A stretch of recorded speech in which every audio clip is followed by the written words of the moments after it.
There is a quiet sentence that exposes a man instantly, not to others, to himself. It sounds harmless, reasonable even, yet the moment it leaves his mouth, his authority leaks away. Today, you'll learn why some men stay internally sovereign, while others unknowingly announce their weakness out loud.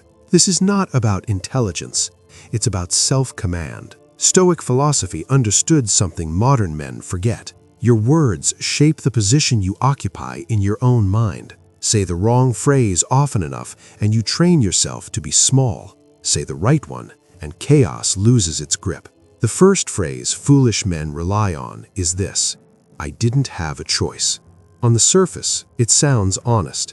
Underneath, it's a confession of surrender. When a man says he had no choice, he is declaring that circumstance outranked his will, that pressure outranked principle, that impulse outranked discipline. The Stoics would call this a voluntary abdication.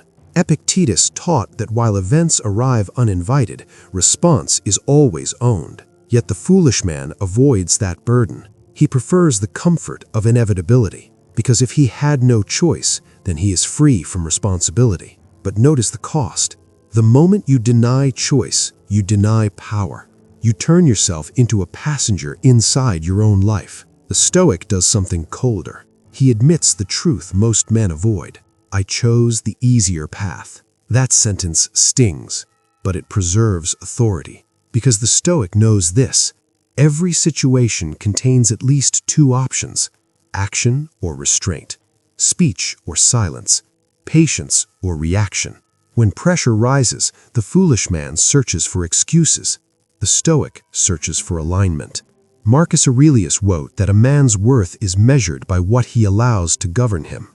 If fear governs you, your words reveal it. If comfort governs you, your language softens. If discipline governs you, your speech sharpens without aggression. Here's the quiet danger. Every time you say, I didn't have a choice, you train your nervous system to expect helplessness, and expectation becomes identity. Most men never notice this happening until they wonder why respect feels distant, why confidence feels performative, why control slips away at the worst moments. And this is only the first phrase. If this insight already shifted something in you, pause here. Consider liking the video and subscribing, not as a gesture, but as a signal to yourself that you value mastery.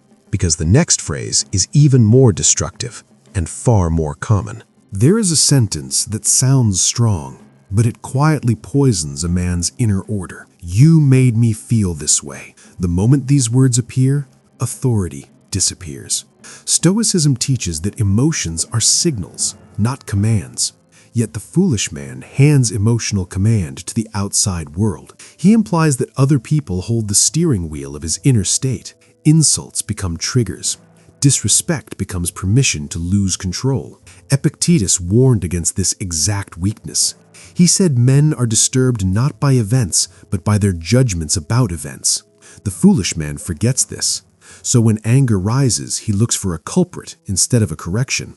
The Stoic does not deny emotion. He denies its right to rule. Instead of saying, you made me angry, he says quietly, I allowed this to matter. That single shift restores hierarchy. The self is back on top. The third phrase foolish men repeat is subtle, almost invisible. I'll do it when I feel ready. Readiness feels responsible, but it often masks avoidance. The Stoics respected preparation, but despised delay disguised as wisdom.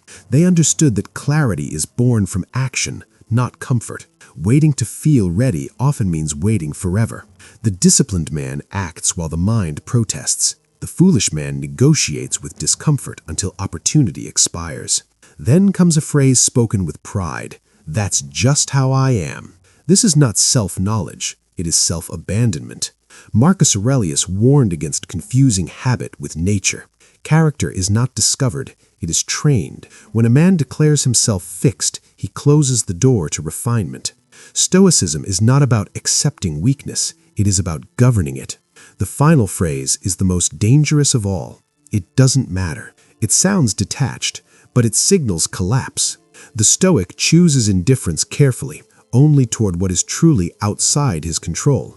The foolish man uses indifference to avoid responsibility, effort, or discomfort. When nothing matters, discipline dissolves. And when discipline dissolves, chaos enters quietly. Here is the unspoken truth. A man's language reveals who sits on the throne of his mind: impulse, fear, comfort, or reason. If you've listened this far, you already sense the difference. Like the video if this sharpened your awareness. Subscribe and turn notifications on, not for content, but for consistency. Pinned question for reflection. Which phrase have you caught yourself using most, and what did it cost you? Mastery begins the moment language changes. Silently, deliberately.